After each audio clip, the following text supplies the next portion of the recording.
লক্ষ্মী ছাড়া বছরের হয়ে গেল সায়, কুলোর বাতাস দিয়ে কররে বিদায়। কবি ঈশ্বরচন্দ্র গুপ্তের চৈত্র শেষের বিদায় বেলায় বলে ওঠা এই কবিতার লাইন।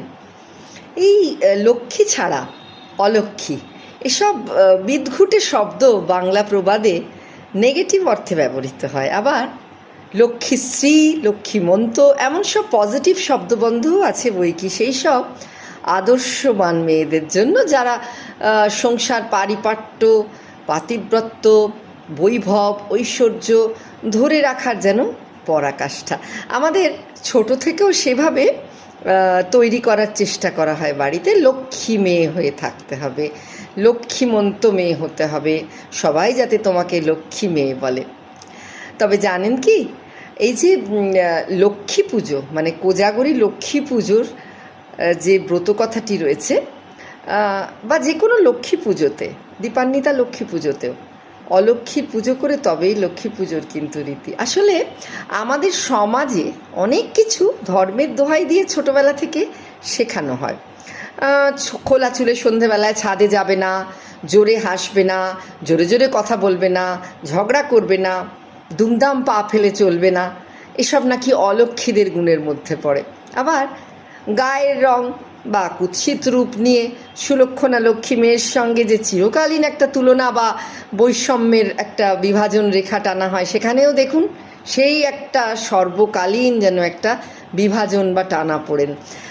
কোজাগরীর ব্রতকথা কিন্তু সেই যুগে প্রতিষ্ঠা করেছিল দুই লক্ষ্মীরই প্রয়োজনীয়তা, যেখানে অলক্ষ্মী লৌহ নির্মিত এক কালো লক্ষ্মী প্রতিমা, যাকে কেউ কিনে ঘরে তোলে না তার বিশ্রী রূপের জন্য। অথচ উজ্জয়িনীর সত্যবদ্ধ রাজা কথা দিয়েছেন কামারকে। সেই রাজা প্রজা পালনের জন্য খুব সুখে কালযাপন করতে করতে একবার ঢেঁড়া পিটিয়ে জানিয়ে দিলেন যে তার রাজ্যের হাটে কোনো অবিকৃত জিনিস যেন পড়ে না থাকে। দিনের শেষে তিনি সেই অবিকৃত জিনিসটি কিনে নেবেন দোকানির কাছ থেকে। রটে গেল সেই খবর, জানা গেল এক কামারের কাছে বিকট বিশ্রী লোহার নারী মূর্তি পড়ে রয়েছে, কেউ তা কিনছে না। কামারকে জিজ্ঞেস করতে সে বলল, মহারাজ এটি অলক্ষ্মী মূর্তি, তাই কেউ কিনতে চাইছেন না। মহারাজ বললেন, তিনি যখন কথা দিয়েছেন তখন তিনি সেটি কিনে নিয়েই বাড়ি ফিরবেন, নয়তো সবাই তাকে অধার্মিক রাজা বলবে। রাজা সেই লোহার মূর্তিটি অগত্যা কিনে এনে নিজের ঠাকুর ঘরে স্থান দিলেন।